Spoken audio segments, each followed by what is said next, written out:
Welcome to Midlife Matters. I'm Marie, and each week I'm joined by my friends Julie and Mindy to talk about all the topics keeping women in the middle years up at night. Today we're talking about how to get people to change and how to unlock the power of your own influence. And spoiler alert, both of these involve doing what you can and letting others do the rest. Let's get started. Listeners, today we're talking about how to get people to change and how to unlock the power of your own influence.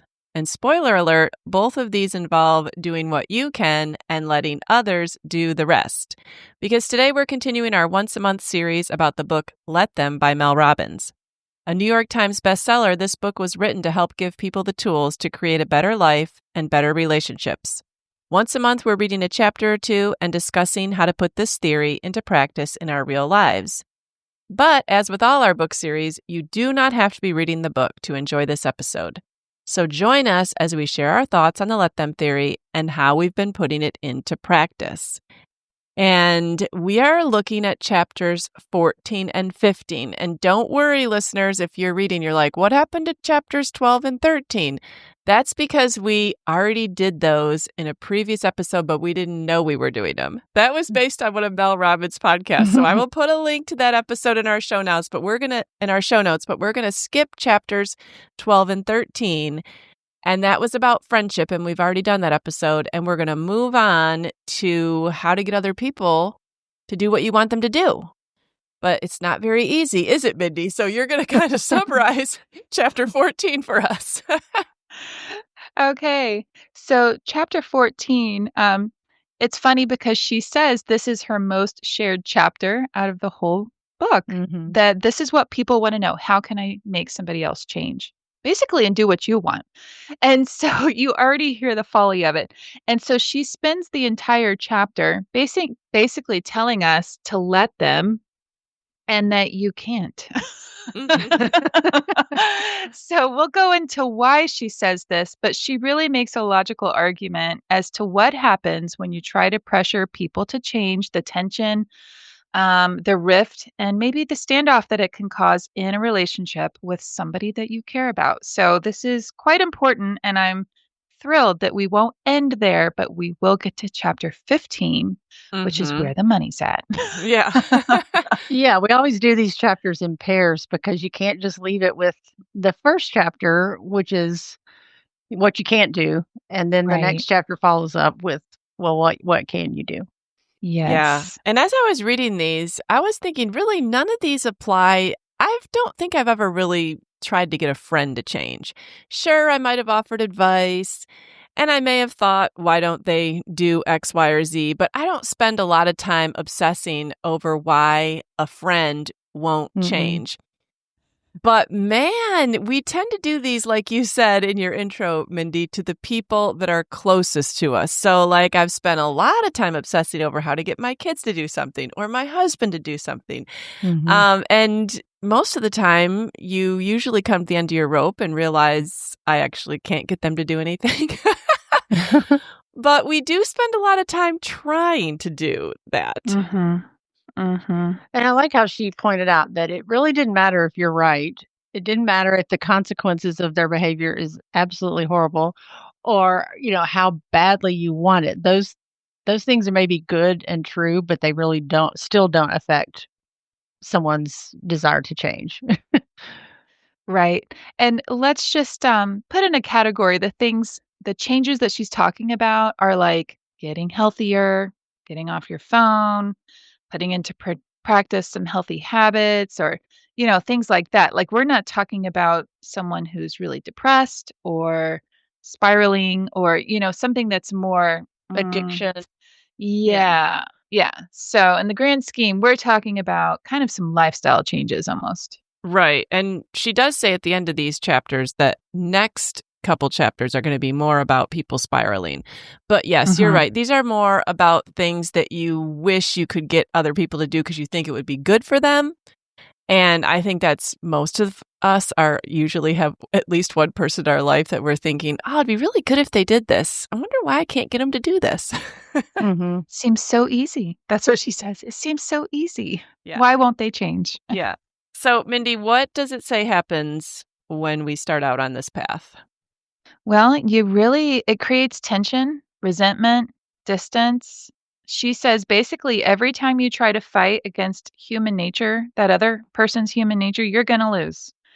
So you have to kind of understand what the problem is and what is happening if you choose to engage in nagging, pressuring, huffing and puffing, getting irritated every time the person doesn't listen to what you think they should be doing. Mm-hmm. Yeah, it says that people need to feel in control of their own decisions, even good ones. And my firstborn is on the 4 categories of Gretchen Rubin, a rebel. And it doesn't matter how many reasons I give her why something's a good idea or examples or what. It doesn't matter. It has to come from her. And when it says people need to feel in control of their own decisions, I always think of, this was done out of love for her. I truly believe was the best thing for her, but I remember going to her college graduation, and as we were taking pictures afterwards, she goes, "Oh, I am so glad this is the last thing I'll ever have to do to please my mother." Basically, graduating from college was to please her mother. But that, obviously, even though that was a good decision for her to go to college, she didn't feel like she had made it. Like that wasn't the decision that she wanted to make. And so I always think about that. And really, for her in particular, out of all my kids, it cannot come from me. It has to come from her. And I just always laugh about that. And I do think that personality does play into this somewhat. I do think some people are more open to, oh, yeah, I see it your way, Mm-hmm. And Right. especially with a spouse. Like, I don't know, I felt like some of the what did she call it? The standoffs that developed. I'm like, oh, Yeah. that might say a lot about a marriage too.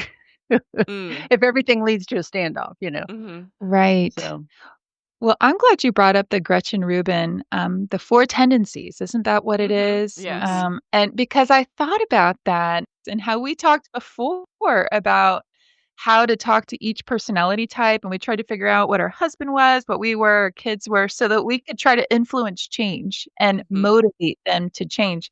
And this is really what we're talking about, motivation.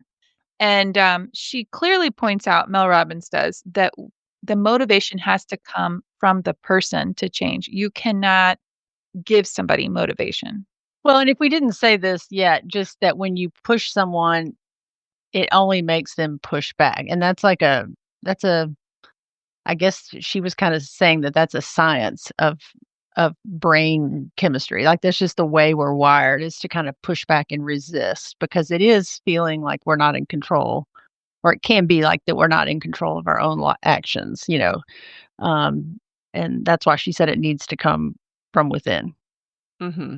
So there were a couple truths or a few truths that she talked about. One truth, she said, adults only change when they feel like it. You can't force it. 2, human beings are wired to move toward what feels good and move away from pain or discomfort.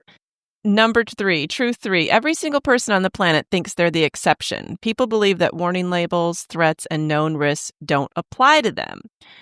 Do you guys feel like this is applicable to you? I didn't really agree with that third point for myself. Yeah, me I'm neither. more of a worst case scenario thinker. So I always think, like, well, if they say this could happen, then it probably will.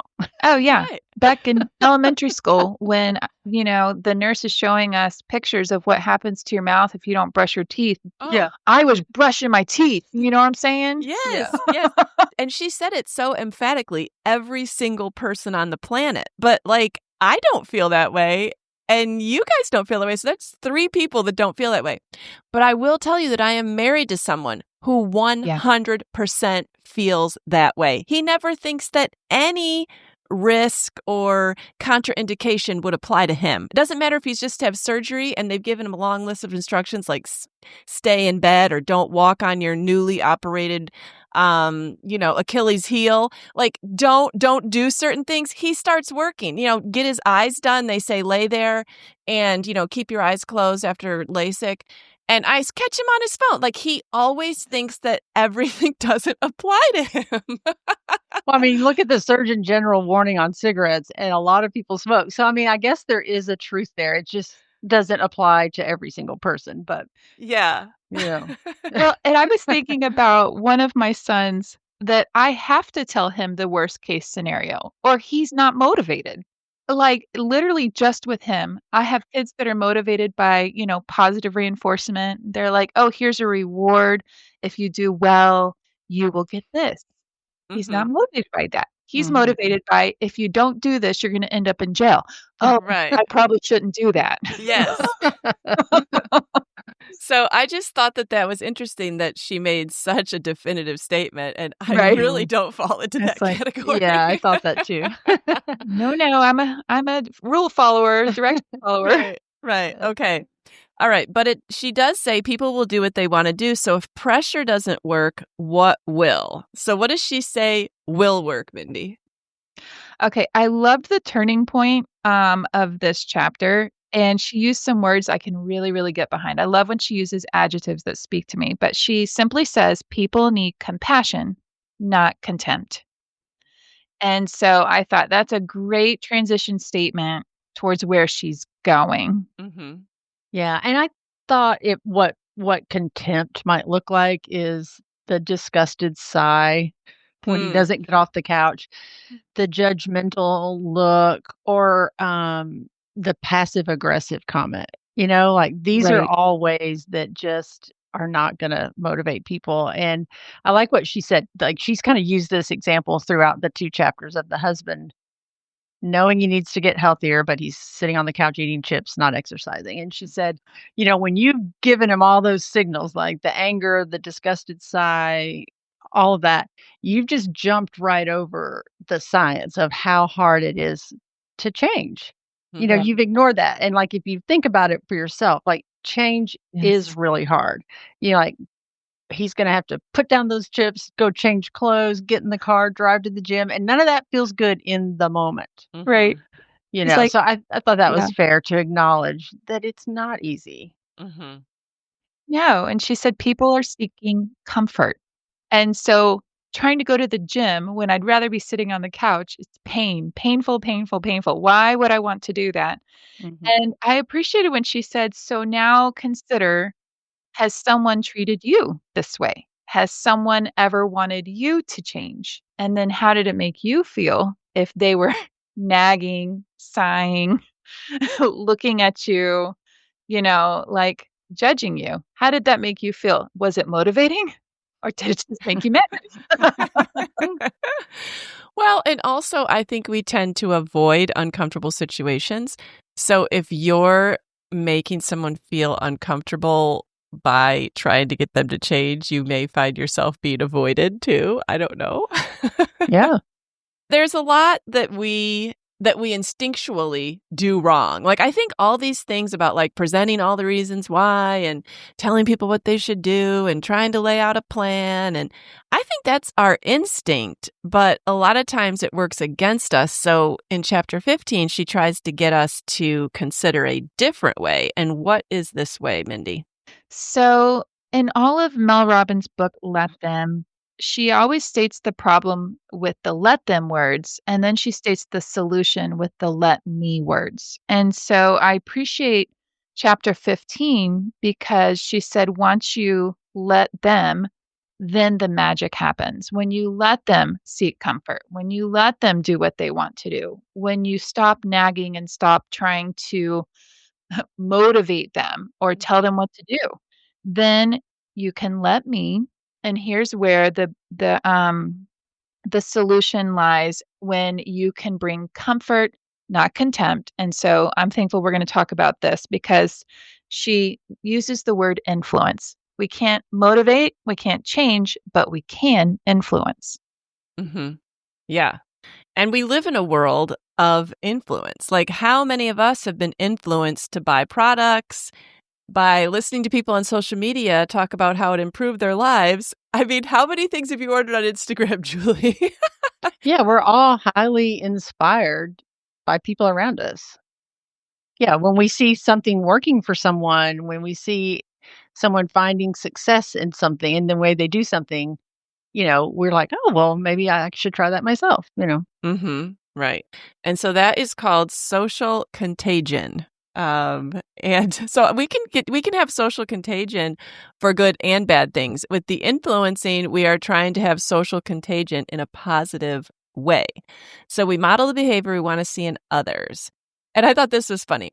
Make working out and eating healthy and having limited phone time look enjoyable and rewarding, and others will want it too. I mean, I think that's maybe a pipe dream. Yeah, she said, "Make it look fun and easy." I was like, Yeah, and then she had it for at least 6 months. Yeah, it's not like you're gonna make it look like like fun for one day and then they're gonna start doing it. Plus, I feel like a lot of people might say, "Good for you. I'm so glad that you're happy with that limited phone time, but I'm happy with my not limited phone time." Like, I don't know. I don't think it's an if then. Like, I don't think it's a if you Right. make it look fun, then they'll want to do it. I don't know that it's a promise like that. Well, I think because we haven't gotten to the next part, like, when you get to a standoff situation, like, maybe you talk to your husband, like, I don't like the way you're always on your phone. I feel neglected. I feel left out. I feel like you're ignoring the kids," whatever it is, and he just won't give it up. Like, then there's probably just modeling the behavior you want is probably not enough. There has to be a next step, Mhm. Mhm. some discussion. Yeah. Yeah. Yes. Yeah. But Mel Robbins does say model change and make it look fun and easy. And honestly, not all changes are fun and easy. And most of the time, they're not fun and easy. That's why people aren't changing. Right, that's why they haven't done it already. Yeah. But she did say walk the walk, like, if you're trying to say, "You really should start eating healthier and exercising," and you're telling them that while you're eating a donut or, Mhm. like, I think just making your walk and your talk match Mhm. Right. is at least helpful. It may not cause the change, but at least it's not contradicting what you've asked. Right. Right. Standing in the way, I guess. That would be standing in the way of what you hope to see. Yeah. All right. So she talks about the ABC loop. Mindy, do you want to explain that for us? Yes. So, in brief summary, the ABC loop A stands for apologize, then ask open ended questions. B stands for back off and observe their behavior. And C is celebrate progress while you continue to model the change. So, the ground rules for using the ABC method is first, you have to have a conversation. If you've been at a standoff or in a power struggle, it's going to take preparation to diffuse your own emotion and work on connecting at a deeper level with the person you're hoping to influence. It's important to show compassion and curiosity. Try to prepare to listen without interrupting them. I thought that was really good. I mean, I do think that we need to have a conversation. Sometimes we're talking at the person and not with them. This is almost, there's so much happening in this portion of her book. When she starts to tell you how to basically let me, she's starting to have you do a deep dive into why you're nagging. Why is this important to you? So the first step is really trying to take inventory, figuring out your why. Mhm. Mhm. Actually, I probably shouldn't say that because that's number 2. I think it kind of goes That naturally kinda into that. confused them. It kind Okay. of goes naturally into that. Yeah, I liked how she said you have to ask why 5 times. Yeah, I Yep. liked that progression, like, if we're still I always have to have a concrete example to talk about things, like, if we're Mhm. going back to that husband that's maybe Mhm. not healthy, you might say, why is this bothering me?" Well, he just doesn't care about his health. You ask it again. "Oh, well, he's modeling bad habits for our kids." "Oh, well, he's just so selfish." Or and then you ask why again. "Oh, I'm just scared I'm gonna lose him." Like, it kinda Mhm. comes down to you realize it's probably more about you. Mhm. And she Yes. said it can sometimes bring up ugly things, Yeah. Mhm. and that's why it's important to get to the bottom of it.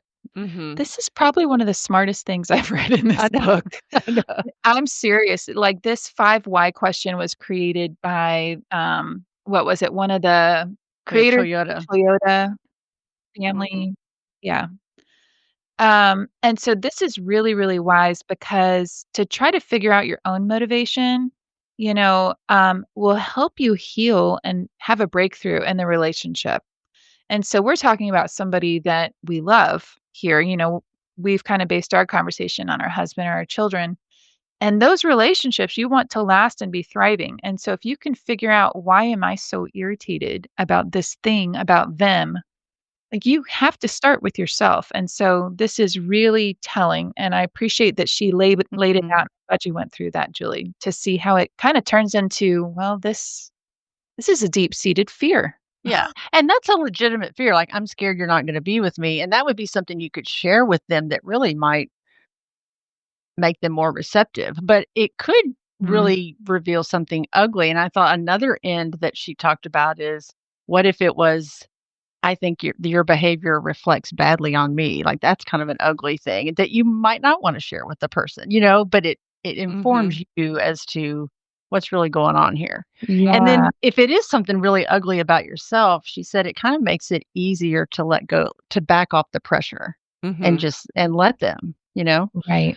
I thought that was great. Mm. Sometimes, Steve and I get in fights about time management because he tends to put a lot on his plate and thinks that he can accomplish everything. And he'll have a full plate, and then someone will want to add another thing, and he's like, "Oh, let me see if I can add that too."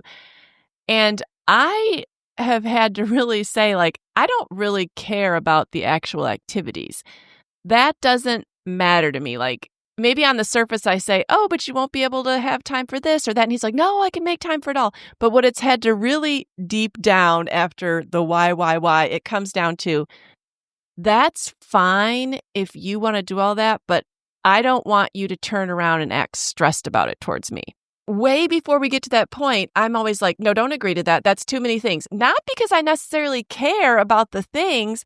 I care about what might happen, which is then he's going to get all stressed and I'm going to be the one that has to deal with the negativeness behind the scenes. Mhm. And so I think on the surface, it might look like, "Oh, well, why is Marie micromanaging?" Or "Why does Marie even care if he adds an activity?" I don't really care about that. I care about if he's going to later be regretting that and then I'm going to have to hear about it. Mhm. Yeah. I had a kid that we struggled with, just getting work done and turning it in. And then if he got it done, it was still in his book bag or Mhm. left in the car, or maybe he would turn it in on his time frame and not the teacher's time frame. And I remember that Bryce and I both got so frustrated, and trying to, like, remind him and, things like that, which didn't help, actually. It got to where we had to back off because the frustration level got so high, it felt like it took over dinner time, the evening. Mm. We had 3 other Mhm. kids too. Like, it Mhm. was a Mhm. contentious place to be because we were worried about him failing. Like, Mhm. that really was, and we were like, "Okay, we're seeing him in our basement for years to come," and, the worst case scenario, Mhm.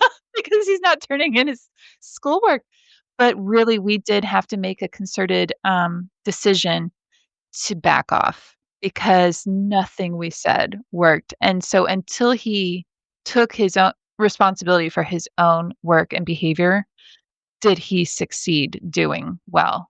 But it was Mhm. nothing that Bryce or I said. In fact, I think we made it worse and it lasted longer because we nagged. So Mhm. I Mhm. definitely see this, and I remember it playing out for sure. Yeah. And he's not living on our couch in the basement. So that's really, really good. Yeah. But the whys do usually boil down to a fear or something that you personally are trying to avoid, whether you think it's going to reflect badly on you or you're going to feel bad if the other person feels regretful or you fear that you're going to have to deal with the consequences if they don't do this. Like a lot of times it does fall back on something that's affecting you. Mhm. Yeah. And, with raising children, I mean, I feel like we're here at the finish line and I'm so thankful. But, thinking back, there's a lot of fears with Mhm. each child in different seasons. Mhm. And, we all, knew somebody that, this happened to them because they weren't successful in, a Mhm. program or a class or something. And we see the worst case scenario playing out in our heads. And we're like, my kid, like, is doomed. Right, right. So she kind of says that when we ask the whys and we see that it's been about you all along and your need to control, then it's easier to drop the pressure and let them. And when you get to that point, now you're ready for the conversation. So we've talked about like the need for a conversation. And how do you think that conversation should go? What does she suggest, Mindy? Well, first, she says you need to apologize. And I think this is really wise because really you're showing love. She doesn't say you're showing love, but I'm saying Mhm. showing love to apologize, to humble yourself first. And so then you want to get into kind of a motivational interview, is what she calls it. You're basically asking the other person how they feel. You want to be curious about how they feel. And the best way to start this is just to apologize for the nagging and the judging, etc. And then once they give you an answer, you really want to follow that up with an understanding statement. So it sounds like dot, dot, dot. And so then she goes into some examples of questions that we can ask, which I thought was helpful. I don't know if we want to talk about those. Sure. I have a few. She was like, so Okay. you could say like, "Oh, so you're comfortable with your exercise routine or your eating style," or "How long have you felt that way?" Or if they don't wanna talk about it, "Could you tell me why you don't wanna talk about it?" Mm, Because she said, "Be prepared, you might get a one-word answer. You might not get, you know, Mhm. a Yeah. long discussion out of them." And, Well, they're um probably gonna be leery of, "Well, okay, what's this approach? All right, what's behind this now? All of a sudden we're doing a turnaround?" I yeah, know. John would have said, "What book did you just read?" I know. If it was Greg, he'd be like, "What'd you put in my food?" As a joke. It's Right, right. like, what changed? But she says the purpose of the questions is you really want to let them feel a sense of agency over how they're going to approach the situation. You want them to kind of feel a tension between their Yeah, current behavior and what they actually want. And she said, don't get discouraged. Tension is actually critical. yeah. So she says, let them talk. Let Uh-huh. me listen. Yeah, I actually thought this was the best part in the whole chapter when she said, like, they may not really wanna talk about it, or she said, "They may not even tell you the truth," and she said, "And that is actually okay, because Mhm, you're creating this you want them to see that there's this huge disconnect between mhm, what they actually want." Like, they may actually really wanna be healthy and lose weight and do better, but you're showing them there's the disconnect between what they want and where they are, and that's good. That tension may only stay inside. They may not reveal it to you, mhm, but the tension does the work, and I thought that was just really great and yeah, that's why she said, "Don't expect them to get up tomorrow and just conform to all that you've asked," that tension has to sit there. They have to sit there with it, mhm. and then it begins to transform into motivation, and I think that's spot on. I really do think it's not a guarantee, but it's your best shot. Mhm.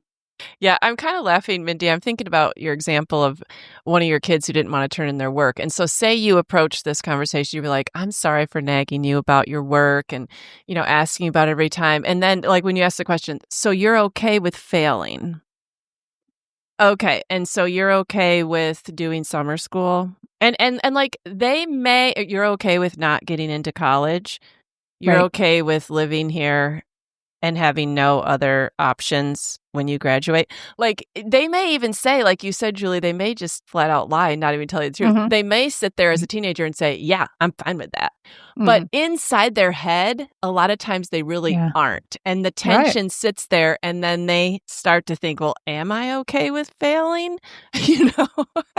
Right. And this means it's their idea. They think it's their idea at this point Right. because they've come to that conclusion themselves. Right. 'Cause Yeah.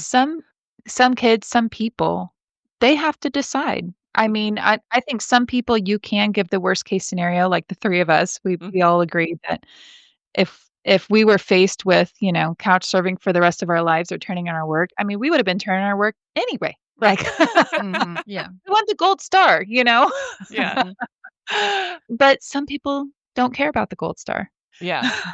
Okay, so then I thought this was one of the hardest things. Then it says, "Back off." Yeah. Observe. So talk about B, Mindy. Okay, B, back off and observe their behavior. You've apologized. Now you gotta give it time to marinate. And she says it takes time. So just you continue to model change. Let them be. Continue to let them be. And so this is where you're supposed to still be making it look fun and easy. You know, doing modeling the right behavior. Yippee, I love the treadmill. Look at me. I'm so happy with my salad. Whatever Yeah. it is you're trying to do. And and again, like I said, she said give it 6 months. Yeah. Yeah. Well, and some of the things you can't model. You can't Right, I was gonna model ask turning that. in your work. No, Like, you don't Yeah. have any work to no. turn in. So, I don't know what you could really be modeling in Are that you like, instance. "Look, I'm paying my bills, getting a bit on time." You tell I your know. kids, like, how prompt you are on things or Well, it's terrible, but I mean, some of the strategies we use that I would say we did have to back off, and something that Bryce and I did, which I actually think was smart, might not get a parenting award, but we did it and it helped, is we met with the child and all of their teachers, both Bryce and I, Mhm. and we asked the teachers to give that child a 0 if it was not on time, to hold him to the standard that they were setting. Mhm. They were having so much grace with him that Mm. he learned he didn't have to turn things in on time. Yeah. So Bryce and I said, "We need you to hold him to a standard. He needs to start getting zeros. He needs to be allowed to fail while he's still in our home Mhm. so that he takes this on his own and figures out how to meet your timeline, your Mhm. standard before he leaves our home." Right. And that was a hard meeting for him. The teachers were stunned. We were at Mm. a Christian school.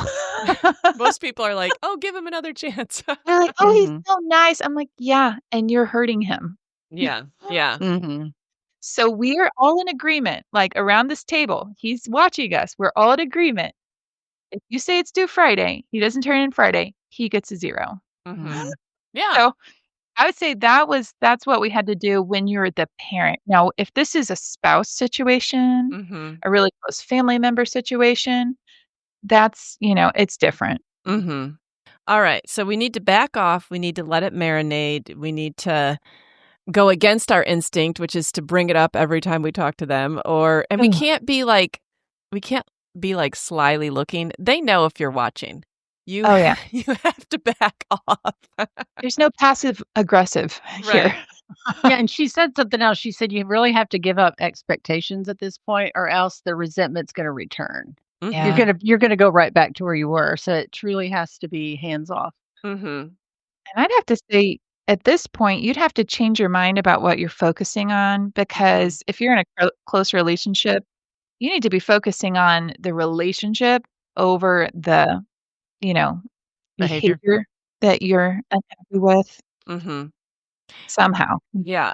All right, celebrate progress is number C, or number C is letter C. Talk about that, Mindy. Oh, I love this part. It seemed a little silly the way she wrote it, but it's actually pretty true. But she said, whenever they make the smallest change, celebrate it. Immediate positive compliments are a key driver to influencing behavior change. It's simple. People want to feel good. So when you acknowledge positive change, it is the fuel for them to keep going. So this is really hard for me because I would find that so patronizing if every time I made a step in a direction that I know someone's been trying to get me to do, and they come back with this, "Yay!" I would be like, "Shut up. I already know that you want me to do it. I don't need your patronizing compliments." But maybe that's just my personality. Or like, "I only love you if you look this way," or I don't know, it kind of could feel like conditional love too, I would struggle with that a little bit. You've got to be so low key about this. You have to be so chill you really need to be genuine too. Mhm. And so if I was seeing something, I'd almost like, you know how you side eye your kid when they finally do something that Mhm. you've been hoping, nagging maybe that they would do for a long time? Mhm. They finally do it and you're like, "Oh my gosh, like act like I don't notice." Because part Yeah, of you is like, if I notice, they're gonna stop. Yeah. yeah. But also you do wanna say, "Hey, great job on that. Like, Right. I love how you did that." Yeah, because like she said earlier, we move toward what feels good and reward feels good. So, Yeah. Yeah. you know, So if it is your husband, getting off the couch to go work out at the gym, you gotta talk about how sexy he looks after that first gym sweat session. Well, yeah, that's what I'm saying. I think you have to know your audience. Like, Yeah. I have some sarcastic boys. If I wanted them to do something and then I come out with this huge celebration, they are gonna be like, "Mom, please, you are so transparent. Give us a break." But if I was cheering on my girls, they'd probably be like, "Yeah, keep it coming. I don't care if it's genuine or not. Keep it coming." Like, I think you have to kind of know your audience. So, like, you have to know who you're actually celebrating. yeah, because some people don't like to be pointed out or, like the attention drawn to them. So I can see with maybe one of mine not saying anything in the moment, like not giving the high five and the big Yeah. celebration, but later saying, Mhm. "Hey, I noticed this when you did this." Like coming back Mhm. in a more sincere moment and maybe when no one's around and Right. Mhm. yeah. True. Definitely know your audience and use sarcasm where needed. Yeah. Yeah. I don't know the right place to talk about this, and I don't know that every conflict follows these exact parameters, but I was talking with one of my sons this weekend, and I realized that I so a few of my kids have wanted to be teachers, and I have someone in my family who's a teacher who has basically been living for retirement for the last 15 years. Like, they're burned out by it. I don't get the impression that they would go into teaching if they were going to choose a career at age 22 now. And so that has always been kind of in the back of my mind. So when my kids went to college and a few of them were like, I want to be a teacher, I was like, and I didn't do the 5 whys, but I know it boiled down to, I don't want you to someday wake up and regret this and be stuck. And so I was like, "No, I don't want you to be a teacher because you'll only make this amount of money. I don't want you to make a teacher because you'll get burned out. I don't want you to make a teacher because you won't be able to do this or that." But really what it boiled down to was I just didn't want them to ever wake up and be miserable. And so one of mine has for sure decided to become a teacher, and another one really wants to become a teacher. And the one that became a teacher was talking to me this weekend, and he was sharing he's like, "Well, I was talking to Lauren, his sister, and she really wants to be a teacher, Mom, but she feels like you'll be so disappointed if she is." And I was Hmm. like, "Oh, I hate that I gave that impression that I'd be disappointed." He goes, "Well, you kind of act that way, Mom." And I'm like, "Oh, I know. I know I do, but it's because of this." He goes, "I know, but you kind of act like that." So, like, when they went to college, they didn't major in education. I said, "Get a degree in anything else as an undergrad, and then you can always get your master's in teaching and still be a teacher, but at least you'll have that undergrad in something else." Because I thought, at least Mhm. they'll have something to fall back on if they don't like teaching. And so they did do that. And then Isaac at one point had to text me, and he had to tell me too. It got to the point when he was a senior and he decided to get his graduate degree in teaching that almost every time I talked to him, I'd be like, "But yeah, you're still going to study for the CPA though, right? You really should study for the CPA, Isaac, and have that in your back pocket." I just really think that right now, at this point, when you're just graduating in accounting, is the best time to study for the CPA. I was just always trying to find a way to impress that on him. And finally, he was like, "Mom, I don't want to call you anymore if you're going to bring up the CPA." And I can almost cry now, repeating this conversation. He goes, "I can't have you ask me about that every time. I don't want to study for my CPA. I don't know if I want to do that. I did the undergrad in accounting. If I want to do it later, I can. But right now, I'm getting my master's in teaching, and I have work to do for that. And I'm actually working and teaching every day, and I don't have time to study for the CPA, and I don't really want to." He goes, "So I need you to stop asking me about that." And I was like, "Oh, well, that totally makes sense." I felt like that was kind of like him having the conversation that we're talking about where you sit down.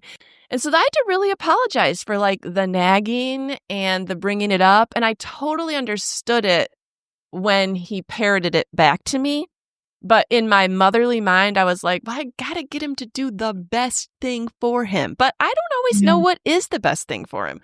And then I felt bad this weekend when he brought up again my attitude toward teaching. I'm like, oh, Isaac, I'm thrilled that you're happy being a teacher. He goes, yeah, but you don't talk positively about it, Mom. And now Lauren feels like you'd be disappointed in her.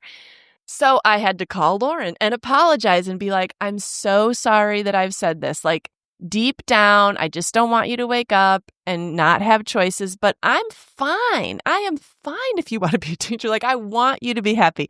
But I think just sometimes, like, we think like we're presenting all these reasons, and we do have their best interests at heart, but they are adults. Like, they know they're bent. They know what they'd like to do.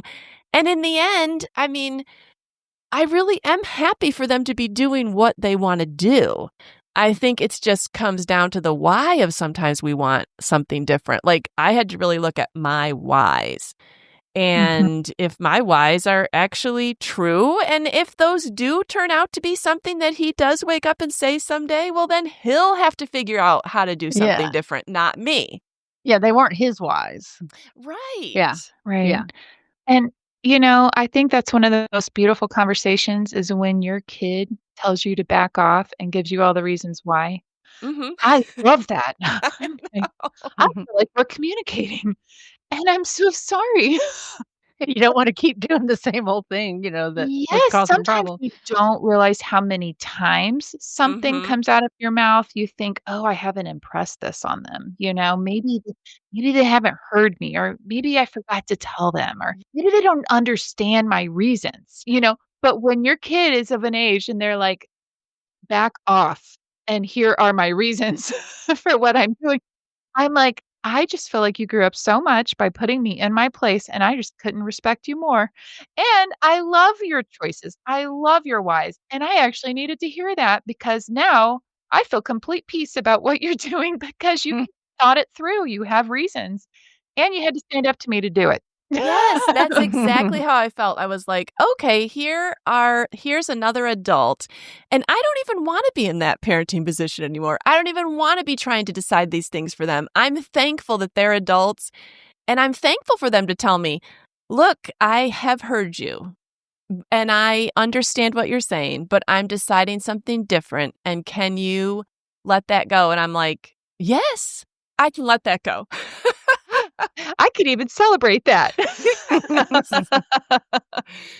Yes. So that example just kept coming up to me when I was reading it, because sometimes we just don't know how we're coming across.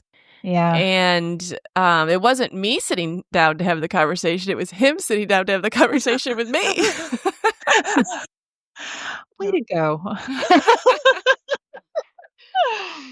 Well, Had and the the desire something to that do it. I would add to all of this that she leaves out is that I think before you do any of this, you should pray for your spouse and your children, and Yeah. that God can change their hearts and their minds when you can't. And I'm not saying that none of this would be applicable, like, oh, you just pray about it. I mean, I think you getting out of the way, she's kind of said how to get out of the way of Yeah. of Mhm. God moving and working in their life. And I've kind of learned, through some things that sometimes I've learned I don't even know that I prayed for my kids the right way, because I was praying, even in that, I was praying my desires for them. Yeah. Mhm. And sometimes you can't want something more than they want it. Like, Mm. that doesn't help. And Yeah. so just ask, like, I'll just kind of raise my hands up and say, I don't even know, but you do. They're your children. You love them more than I do. You Yes. created them. And Mhm. just say, do whatever, Yeah. Mhm. like, and Yeah. help me to accept it, and to just be willing to just watch and support and love them through it. Yeah. Beautifully said. Yeah. All right. So let them, these chapters really are practical chapters, and I'm going to try and take a look at other examples in my life that come up in the future where I'm trying to achieve a change. And then also those whys, because a lot of times they do boil down to some insecurity or fear on your part. So yeah, there was a lot of good stuff in these chapters. Mhm. Yeah, I Definitely. thought so too. Yes. All right, listeners, we'd love to hear from you. If you have been trying to change anyone and this has inspired you to go about it differently, or if you are reading the book along with us, we'd love to hear your thoughts. You can come and find us on Instagram at Midlife Matters Podcast, or you can email us at midlifematterspodcast@gmail.com. But before we go, we want to do I'm a Fan. All right, Mindy, what are you a fan of this week? I'm a fan of a pressed powder by Tarte. It is my new kind of go-to quick and easy look when I have just minutes to get ready. And it is called Face Tape Pressed Powder, and it is their best-selling face tape foundation, but it's in a compact. And so it is a foundation, but it's powder. And so it doesn't settle in like lines and wrinkles. It's vegan, clean ingredients, cruelty-free. But what I like is that you still get the color that would match your skin the best. And it kind of helps give you a little bit more of a finished look. So it's just enough coverage without having to use like a cream. Like I love using my Thrive, I think it's CC cream or something like that. But this is so much easier that I have found that I'm like, oh, that cream takes too long to put on. Let me just grab this pressed powder. I love it. And it covers just enough that I feel like I have like smoothed my skin to go in public. That's It's a good to little more know because foundation still breaks me out. So it doesn't, I guess, clog pores and No. I love the Tarte brand because it is clean and vegan and all of that. I haven't noticed that it clogs pores. I still use an exfoliator probably twice a week, and I do shave my face probably once a week. So I do try to keep, Mhm. exfoliating my skin, but I love it. It's kind of like I said, it's my go-to right now because it's just so easy and it helps me just kind of look like a little bit fit. Yeah. Yeah. So I'll share that. Okay, Okay. great. I'll put a link to that in our show notes. All right, Julie, what are you a fan of this week?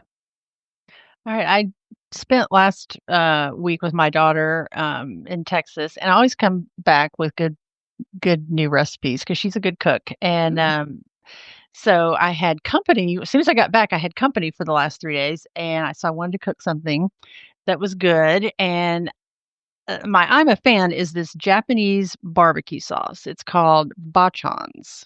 I even looked up how to pronounce it Okay. Wow. because I think that means grandmother in Japanese. Oh. But when I say barbecue sauce, don't think American barbecue sauce. Like I wouldn't have even labeled this a barbecue sauce. It's got, let's see, there's some sugar in it, some tomato paste, ginger, green onion, rice vinegar, garlic, salt, and some sesame oil. So it's just really, really good.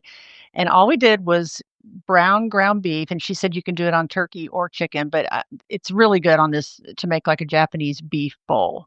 So you just ground the beef, brown the ground beef, and then add the barbecue sauce. And I'll show you this little bottle. Oh, I used about half a bottle on 2 pounds of ground beef. okay. And then I cooked jasmine rice, put it in the bottom of the bowl, added the beef on it. And then just because she wanted her kids to get vegetables and it just made it seem lighter, I did fermented onions, and then I did cucumbers and vinegar, and then just did some carrots like with the grater. So you got these fresh veggies on it. And it was so good and everybody loved it. So that's just such an easy That does sound meal. good. And it Yeah. tasted like you had done a lot more, like you had shaved fresh ginger and like all those Oh, well. flavors. There's just so many flavors in that sauce. And she did say, I think this sauce is like $8 a bottle. But Costco has a huge bottle for like $12, and she Really? said it lasts, 3 or 4 meals. So Nice. yeah. So I'm so highly thrilled recommend it. that you described it the way you did because you guys know my whole summer was about barbecue. Yeah. Oh, yeah. I mentioned barbecue. I'm so over it. But because you said it doesn't taste like barbecue sauce. Yeah, Oh. don't think American barbecue sauce. Okay, I will definitely want to try that then. Yeah. Oh, that's good. Yeah. All right. I'll definitely put a link to that in our show notes, Julie. And if anyone has Costco, that sounds like the best place to get it. Mhm. All right. This week, I'm a fan of a book. And let's see. It was an audiobook. I think the audiobook was like 15 to 20 hours. But it was like 15 to 20 hours of pleasure. Oh, And I never read this book. It was written in 2000 by Rosamund Pilcher called Winter Solstice. Have either one of you read it? That is so funny that a friend of mine, that's her favorite author, and she says she reads that every Christmas. Oh, it was so good. I think you would enjoy it, Julie. Uh-huh. Winter Solstice is the story of 5 unforgettable characters, lonely and haunted strangers who find love and loyalty as a reborn family of friends during the Christmas holidays. And it takes place in Scotland, Julie, so Uh-huh. I'm sure you would enjoy it. And there's a TV movie, which I think I might Oh. look up and might be a good one to watch this Christmas. So, yeah, I don't know how I ever missed this author in this book, but it was just a very pleasurable, the 2000s are different than 25 years later. So it's kind of like just getting out of your normal everyday life and just going back when things were just a little bit slower and a little bit less complicated. And it's got such a good feel-good nature to it. I really enjoyed it. Now she wrote The Shell Seekers, right? Because that's a very famous book. It is a famous book, and I've never read it, but I did go ahead and put it on hold. So maybe that one will be just as good. I don't know. Yeah, my mom's reading that right now, and I think that's one of her most popular, most well-known books. But my friend that loves this author said she's read every single book, and she has a lot. There's a lot to She read. does. I looked them up, so I checked a couple other ones out on my Libby app. Now, none of them, there is one more that was really super long like that, but there's a wait for it. But the ones that were available were only like 5 hours, so they're probably not going to be as deep as the one that was like 15 to 20. But Wow. and I loved the author that read it. Like I loved her voice and the way she did the characters, and it was just so pleasurable. I really enjoyed every time I turned it on. okay. Well, this is Cool. fun because that's called Winter Solstice. Uh-huh. I did a quick search of Rosamund Pilcher, and she wrote one called September. Oh, And we are recording at the end of September right now. It's got a beautiful leaf on the cover. So as you are very tall, that maybe, check that out too. I think that might also be like a long saga type one. So Okay. Yeah. Yeah, this one's also set in the Scottish Highlands. So yes. Oh. Yeah, Oh. so it was good. And I checked her other ones out on audio because I love the narrator of this one so much. I thought I think I'd like to listen to another one on audio. So Yeah. yay. Hey, I wanted to say something about my sauce that I didn't say, because sauces are usually like filled with lots of ingredients that aren't good. yeah. And this is a clean ingredient sauce. Like there's no Awesome. very clean. So Okay. Okay. All right. Thank you. All right, you guys. I loved talking about these chapters with you, and let's keep on going in the book. I think we still have a few more chapters. This is a long one, but we're learning a Just a lot. few more. Yeah. Rock right along. Okay. All right. We'll talk with you next week. all right. Sounds great. All right. Bye. Bye. We're so happy you joined us today. You can find the show notes for this episode at midlifematterspodcast.com. Also, please tell a friend about the show and help them hit the free subscribe button on their favorite podcast app. Be sure to follow us on Instagram at Midlife Matters Podcast. That's where we post pictures and stories about all the things we talk about in each episode. Thanks for listening, and we'll see you next week.